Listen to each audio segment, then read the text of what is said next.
hablamos del temperamento, ¿no? Porque nosotros tendemos a confundir mucho el carácter y el temperamento, ¿no?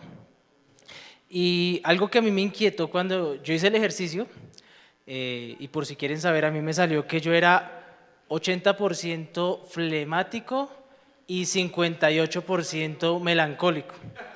Y creo que sí tiene sentido. No se rían. Em, en fin, no hay respuesta equivocada, no hay un mal diagnóstico. Que tengamos un tipo de temperamento u otro tiene sus ventajas, tiene sus desventajas. Pero lo que más me llamó la atención de este test es el comentario que hacía el especialista, el psicólogo, la persona que estaba a cargo de hacerlo, de diseñarlo.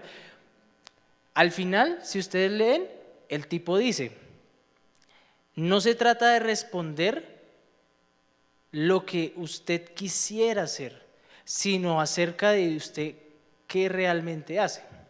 Me explico. A mí me pasa muchas veces cuando yo hago este tipo de test que yo trato de extrapolar o exteriorizar un tipo de persona distinta a la que yo soy. Por ejemplo, había una pregunta que decía, ¿te gusta tener iniciativa con las cosas? Y yo dije, sí, no, espere, no, yo no soy así, me gustaría ser así, o sea, uno de mis anhelos más grandes es ser un poquito más colérico. Me explico, tener como un poquito más de ganas, de fuerza, de iniciativa, de impacto, de personalidad, pero es tan fuerte ese deseo en mí que yo me dejé influenciar por ese deseo mío y quería responder sí. Pero la verdad, la respuesta era no. ¿Por qué hicimos este test? Porque yo quiero que ustedes, y yo también voy a volverlo a hacer, hagamos el ejercicio de repetirlo después de esta plática, de este mensaje, de este pensamiento. Yo quiero que lo repitamos y yo quiero que ustedes me cuenten en el grupo de WhatsApp, que ya los agregamos, si el resultado cambió o el resultado es el mismo. Porque eso dice mucho de qué tipo de personalidad tenemos en realidad. Yo quiero que vayamos a la palabra en el libro de Mateo capítulo 8. Y antes de leer la palabra yo quiero contarles un poquito de mi historia, de mi vida, de unas de esas cosas vergonzosas que me gusta contarle a la gente, porque a mí me gusta que la gente se ría conmigo, no de mí, sino conmigo. Y digamos que en medio de todas las etapas de mi vida siempre he tenido muchos retos, he tenido altos, he tenido bajos. Y una de las etapas que más me gustó de las que he vivido es cuando yo estaba en la universidad, porque fue una etapa que me confrontó bastante acerca de quién yo era realmente. Esta semana yo hablaba con mi papá, porque a veces hablamos, de vez en cuando es bueno hablar con los padres, y yo hablé con él, me gusta hablar con él, porque él conoce mucho de mí, yo conozco mucho de él, y aunque a veces es difícil entenderme con él, yo sé que nos conocemos, sabemos quiénes somos, por eso chocamos tanto, porque conocemos lo bueno y lo malo del otro. Y en una de esas pláticas hablábamos del hecho de vivir solos, de cuando una persona es independiente y tiene que hacerse cargo de sí mismo, ¿sí? O sea, cuando nos vamos de la casa y vivimos solos, ya nadie nos puede mantener, nadie nos puede ayudar, solo somos yo y el mundo. Y en esa plática él me decía algo que a mí me pareció muy interesante. Él decía, lo mejor y lo peor de vivir solos es que cuando estamos solos podemos hacer lo que queramos. Y yo no sé si a usted le ha pasado de que cuando usted está con personas actúa de una forma y cuando está solo actúa de otra. El título de esta prédica se llama Cuando nadie me ve. Y es importante remarcar esto. ¿Qué tipo de personas somos cuando nadie nos ve? ¿Qué tipo de personas somos cuando nadie espera nada? Cuando no hay una expectativa. Cuando nadie nos está diciendo, oiga, es que usted es así, es que usted por qué cambió, es que usted por qué está haciendo esto. Cuando no hay críticos. ¿Quiénes somos realmente? Y en esa introspección y en ese pensamiento, después de la plática con mi papá, me quedé pensando en algo y pensé en qué etapas de mi vida yo he estado solo.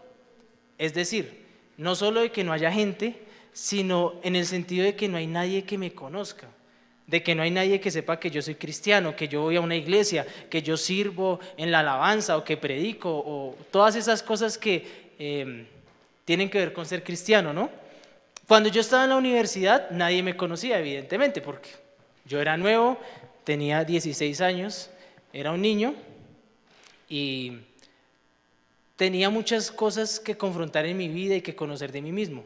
Tenía inseguridades, complejos, no me gustaba hablar con nadie, era demasiado introvertido y tenía muchas luchas en mis emociones, en mi personalidad y me choqué de frente con el mundo, porque para los que no lo saben, cuando uno entra a la universidad, uno tiene aquello que llaman autonomía universitaria. Entonces resulta que, oh sorpresa, cuando yo llego a la universidad no tengo que pedir permiso para ir al baño, yo puedo ir cuando yo quiera. Oh sorpresa, si yo quiero no voy a clase y nadie va a llamar a mi papá y a mi mamá a decirles, oiga, es que Carlos no entró a clase, ¿qué pasó? No, básicamente uno en la universidad puede hacer lo que le dé la gana, así, simplemente eso. Y en ese proceso fue muy interesante ver varias cosas, porque de cara a la gente, cada vez que conocía a una persona yo les decía, no, mucho gusto, y cuando se daba el tema de conversación de la religión, yo les decía, no, yo soy cristiano, y actuaba como un cristiano, y yo les predicaba, y yo oraba por ellos, y aconsejé personas que estaban muy mal en su camino, y me abrazaban y me daban gracias y me decían, Carlos, qué buen consejo, ya no voy a tomar esta mala decisión. Al final la tomaban, pero por lo menos tenían la intención de cambiar. Y lo que más me confrontó de eso es que para mí la universidad se dividió en dos partes, porque en medio del proceso de la universidad yo conozco realmente a Jesús. Es decir, cuando yo entro a la universidad yo le decía a la gente, yo soy cristiano, porque toda la vida mi mamá, mi papá me llevaban a la iglesia y yo entendía la idiosincrasia de ser cristiano. Yo sabía que uno tenía que hablar de una forma, uno no podía decir groserías, uno no podía hablar de cosas morbosas porque uno es cristiano, uno es diferente. Y si uno llegaba a salirse un poquito de la línea, mis amigos de la universidad me decían, oiga, pero usted es cristiano, ¿usted qué está diciendo? Usted no puede decir groserías, ¿qué le pasa? Porque cuando uno es cristiano, todo el mundo está observando qué errores uno comete. Siempre, todo el tiempo están señalando, ay, usted no es que es cristiano, y usted por qué está viendo eso, ay, usted por qué, usted se quedó mirando a esa vieja, uy, usted es cristiano, ¿no? Y en medio de ese proceso, yo conozco realmente a Dios y me doy cuenta que ser cristiano no es lo que yo estaba haciendo, porque yo estaba siendo un hipócrita. Porque mientras yo le predicaba a la gente, le recitaba la palabra, le sacaba la Biblia y le decía, no, es que Filipenses 4:13 dice, todo lo puedo en Cristo que me fortalece. Y por dentro yo estaba destruido, y por dentro yo tenía inseguridades, y por dentro yo tenía confusiones, y por dentro yo estaba inseguro, y por dentro yo estaba totalmente desubicado. No sabía qué era ser un hijo de Dios. Si ustedes se han dado cuenta, todas las charlas que hemos tenido a lo largo de estas semanas tienen que ver con la identidad. Y yo les hago una pregunta a ustedes en esta noche. ¿Ustedes quiénes son para Dios? ¿Alguno de ustedes tiene la certeza de quién son delante de Dios? No por emoción, no como cuando no le preguntan, alce la mano el que cree que es salvo, y si se mueren ahorita van para el cielo y todos, ay sí, yo por fe, yo creo. No, no se trata de ser emocionalista, se trata de la convicción que hay en mi corazón. ¿Quién soy delante de Dios?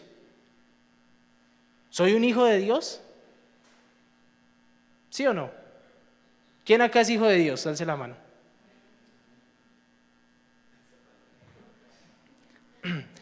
Pero también hay hijos pródigos, ¿no? Hay hijos obedientes y hay hijos desobedientes. Una de las cosas que decía el pastor que me confrontaba mucho y me motivaba en medio de este caminar es que él decía, el hijo que es rebelde sigue siendo hijo. ¿Qué padre cuando ve que su hijo está tomando un mal paso, deja de amarlo? Deja de quererlo, deja de decir que es hijo? Muy pocos. Y yo creo en un padre amoroso, en un padre que me ama, en un padre que me dice que soy su hijo a pesar de que le fallo.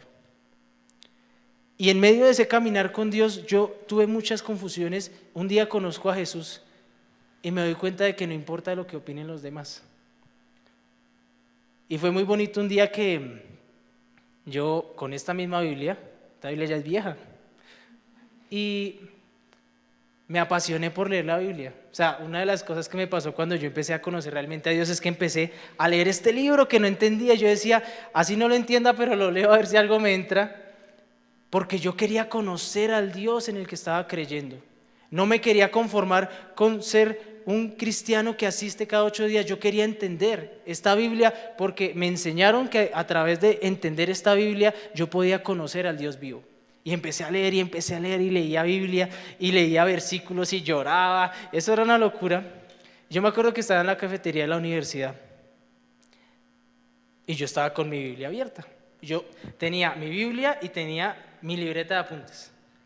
Y versículo por versículo hacía un análisis del versículo. Habían unas cosas que escribía. Yo qué día miré el cuaderno y no sé qué me pasó, pero tenía la intención de conocer a Dios y escribía. Me gustaba escribir, me gusta mucho escribir. Y llegaron mis amigos. Esos amigos que yo conocí desde el primer semestre, yo ya estaba en el 5.º semestre de la universidad. Dios había hecho un milagro. Si Dios no hubiese hecho ese milagro, me hubiera tenido que haber retirado, hubiera perdido todo el esfuerzo. Pero Dios hizo un milagro porque Él me dio una palabra y Él me confirmó qué tenía que hacer. Tenía mi Biblia y llegaron mis amigos y empezaron a montármela. ¿Usted qué está haciendo? ¿Qué le pasa? ¿Qué está haciendo aquí? O sea, empezaron a juzgarme por leer este libro y me decían, ¿y usted sí entiende eso? No, hermano, ¿usted para qué lee esto? Esto es una bobada. Y cogieron mi Biblia y le van a tirar a la basura. Obviamente era jugando, ¿no? Después yo tenía que recogerla, pero...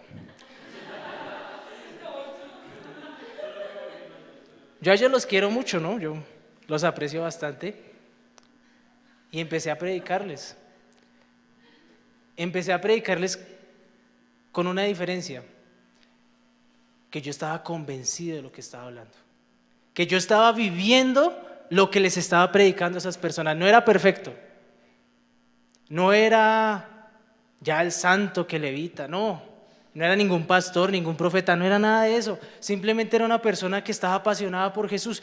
Y en ese proceso de cambio yo estaba convencido de que esas palabras que estaba diciendo, si no las estaba viviendo en ese momento, muy pronto las iba a vivir. Y en ese momento vi como varios de ellos sintieron esa confrontación de parte del Espíritu. Y después que llegué a mi casa empezaron a preguntarme, Carlos, ¿qué pasa? ¿Por qué siento esto tan raro, tan extraño? Y lo único que yo podía decir, pues es Dios que tocó tu corazón. ¿Y por qué yo les cuento esta historia? ¿Y por qué les doy esta introducción tan larga? Porque a lo largo de mi vida como cristiano me he dado cuenta que es muy difícil entender quién soy delante de Dios.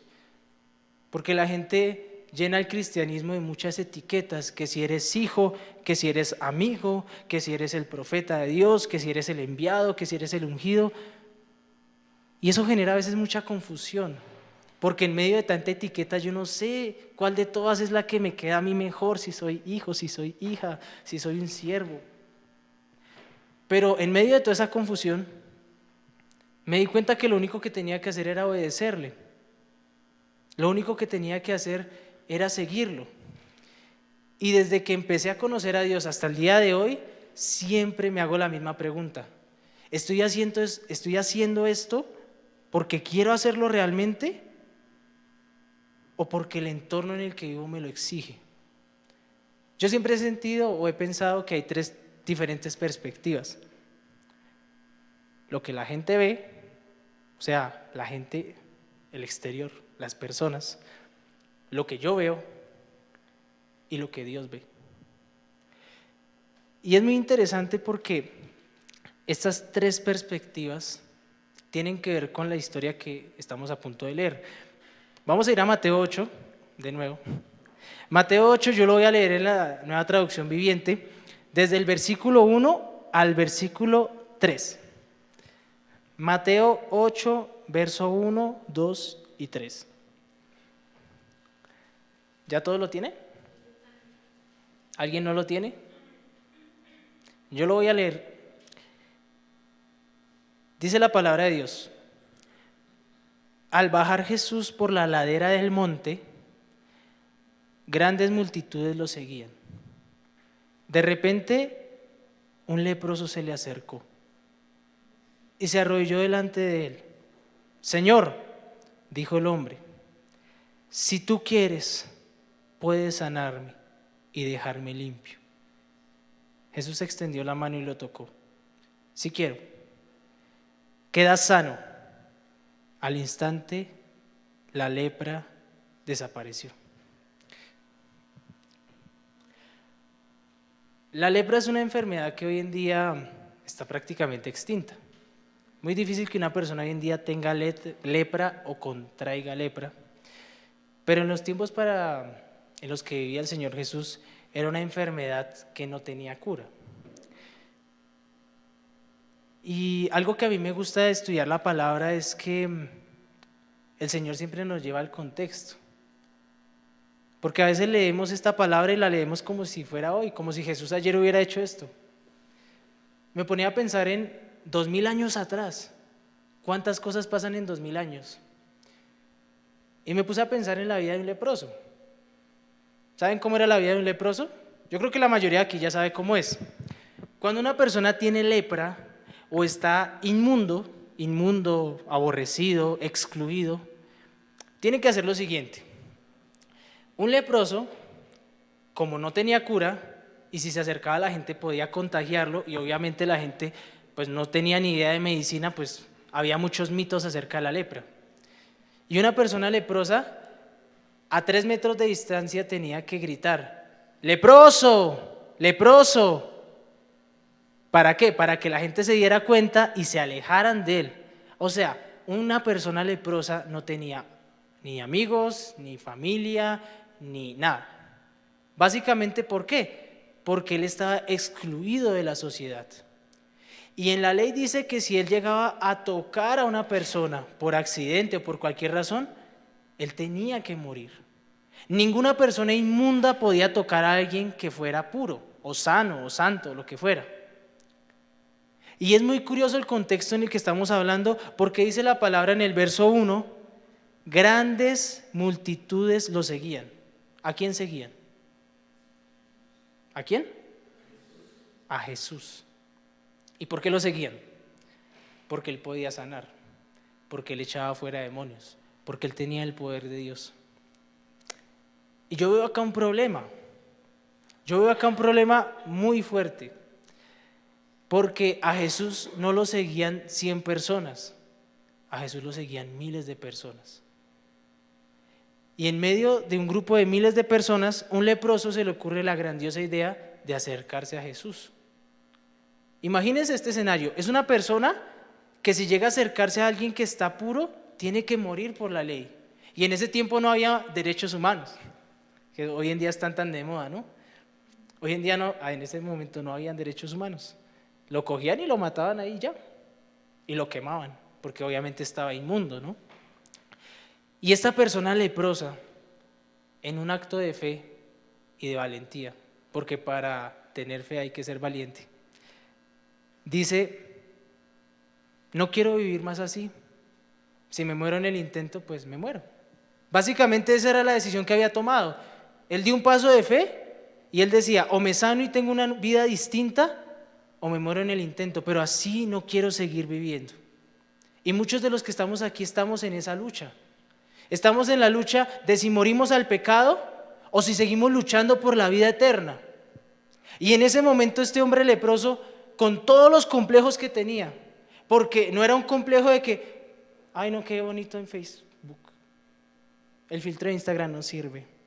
Era una persona inmunda, era una persona que no era ni bonita ni fea, estaba desfigurada. Porque cuando una persona tiene lepra empieza a caérsele los dedos, las manos. Es una enfermedad que empieza a descomponer el cuerpo, empieza a oler a podrido. No es un complejo cualquiera el que tiene este hombre, es una persona que tal vez lleva años, décadas, pudriéndose, porque la lepra no tenía cura. Y él escuchó una vez y dijo, Jesús de Nazaret puede sanarte. Inclusive puede haber escuchado el testimonio de otro leproso que le dijo, mire, Jesús me sanó. Y este hombre en un acto de fe dice, voy a ir ahí, porque Él me puede sanar. Y muchos de los que estamos aquí estamos en esa situación. Estamos buscando a Jesús porque tenemos un problema. Estamos buscando a Jesús porque queremos que Él nos sane, que Él nos limpie. Queremos que Él esté con nosotros. Ahora la pregunta que yo les hago es, ¿ustedes creen que Dios los puede sanar? No me respondan a mí. Porque la palabra dice, de repente el leproso se le acercó, se arrodilló delante de él. Señor, dijo el hombre, si tú quieres, puedes sanarme. O sea, él no preguntó, ¿será que me puede sanar? No. Él estaba convencido de que lo podía sanar. ¿Y saben lo más impresionante de este verso? Que a veces nosotros no alcanzamos a discernir o entender que esta persona entendía la soberanía de Dios. Porque muchas veces nosotros cuando oramos, casi que le exigimos a Dios, Señor, tú tienes que darme esto, tú tienes que sanarme, porque me paro acá y te sirvo, porque voy donde quiera que vaya y le predico a la gente, porque doy testimonio, porque digo que soy cristiano, tú me tienes que bendecir. Y este hombre, desesperado, porque no crean que él vivía una vida cómoda, él estaba en una vida horrible, él se quería morir. Cualquier persona con una enfermedad terminal, lo único que está esperando es el día de su muerte. Y este hombre desesperado le dice, Señor, si es tu voluntad, sáname. Él estaba convencido de que lo podía sanar, pero él era capaz de aceptar un no por respuesta. Porque si él no hubiese sido capaz de aceptar un no, no le hubiese dicho esta oración. Y por eso es que nosotros no sabemos orar muchas veces. Porque nosotros le exigimos a Dios. ¿Y por qué le exigimos a Dios? Porque nosotros no queremos un no por respuesta. Y a veces lo mejor que Dios puede hacer por nosotros es decirnos no. ¿Y saben qué hace Jesús? Le responde, sí quiero. Y lo sana. Y yo quiero decirle a cada una de las personas que están en este lugar, que este hombre no le importó ni lo que la gente veía en él, ni lo que él mismo veía de él. Porque si a él le hubiese importado la opinión de las otras personas, él no se hubiese acercado. Si a él le hubiese importado lo que él mismo opinaba de él, él hubiese dicho, ya yo me muero, ¿para qué sigo viviendo? ¿Para qué sigo luchando? ¿Para qué sigo siendo cristiano? ¿Para qué sigo peleando si igual todo me sale mal? A él lo único que le importaba era lo que Dios veía. ¿Por qué esta prédica se llama Cuando nadie me ve? ¿Por qué este mensaje se llama Cuando nadie me ve? Porque cuando nadie nos ve es cuando somos auténticos. Nadie nos vigila, ya puedo dejar de fingir ser cristiano. Nadie me vigila, puedo hacer lo que se me dé la gana. Nadie me ve. Nadie me ve. Y en todo este proceso que he vivido, la gran conclusión a la que yo he llegado de mi vida es que no me da miedo quedarme solo. A mí antes me daba terror quedarme solo, porque cuando yo me quedaba solo hacía lo que yo quería. Y cuando yo hacía lo que yo quería, hacía cosas de las que después me arrepentía. Cuando nadie me veía, lastimaba a otras personas. Hacía cosas aborrecibles delante de Dios. Y después de tantos años, de tanta lucha, de tantas caídas y levantadas, tengo la certeza de que ya no me da miedo estar solo. Porque la soledad dejó de ser la excusa para fallarle a Dios y se convirtió en el espacio en el que empiezo a conocerlo realmente. Porque cuando estamos solos podemos ser vulnerables. Antes estaba solo, iba, buscaba pornografía, me metía con gente que no tenía que meterme. Ahora estoy solo y puedo humillarme delante de Dios, llorar, decirle, Señor, gracias por lo que has hecho en mí. Y no se los digo para vanagloriarme, se los digo porque es posible ser sano. Es posible quitar esa lepra que está en mi alma, es posible. Que si su pecado es muy duro de vencer, sí, posiblemente. Que si la enfermedad que usted tiene tal vez no tenga cura, sí, tal vez. Pero yo creo en un Dios que está por encima de eso. Porque la palabra dice que Él no vino al que está sano, sino al que está enfermo. Si yo estoy acá es porque estoy enfermo y estoy en un proceso de sanar. Si usted está aquí es porque usted está en un proceso de sanar. No le voy a decir que es fácil, no le voy a decir que es rápido. Lo que le voy a decir es que es posible. Todos los que estamos aquí somos hijos. Algunos somos hijos pródigos, algunos somos hijos rebeldes, otros somos hijos obedientes. Pero la pregunta que yo les hago a ustedes es, ¿quiénes son cuando nadie los ve? ¿Qué tipo de personas somos? ¿Qué decimos cuando nadie nos ve? ¿Con quién hablamos cuando nadie nos ve? ¿De qué hablamos cuando nadie nos ve? Porque es fácil fingir. Y uno de los mayores problemas de la lucha en la identidad es que somos muy hipócritas. Nos gusta, nos encanta fingir, nos encanta demostrar lo que no somos. Por eso es que en las redes sociales se pusieron tan de moda los filtros, porque nos encanta mentirle a la gente, nos encanta mentirle a los demás, nos encanta engañarnos a nosotros mismos.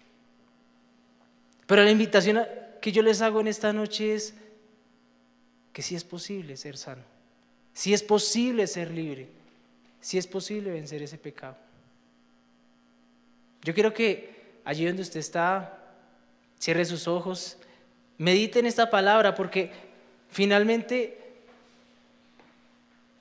el Señor me confrontaba en muchas áreas de mi vida, porque no soy perfecto, soy una persona con complejos, con inseguridades, pero estoy en un proceso, estoy en una lucha. Al igual que todos los que estamos aquí, estamos en una lucha con nuestro orgullo, tal vez con la lujuria, tal vez con la ira, con la contienda. Estamos siempre luchando. Pero la palabra dice en Filipenses 3:21, quiero que allí con los ojos cerrados escuche lo que le voy a decir. Filipenses 3:21 dice, Él tomará nuestro débil cuerpo mortal y lo transformará en un cuerpo glorioso, igual al de Él. Lo hará valiéndose del mismo poder con el que pondrá todas las cosas bajo su dominio. Él nos quiere transformar. Él nos quiere cambiar.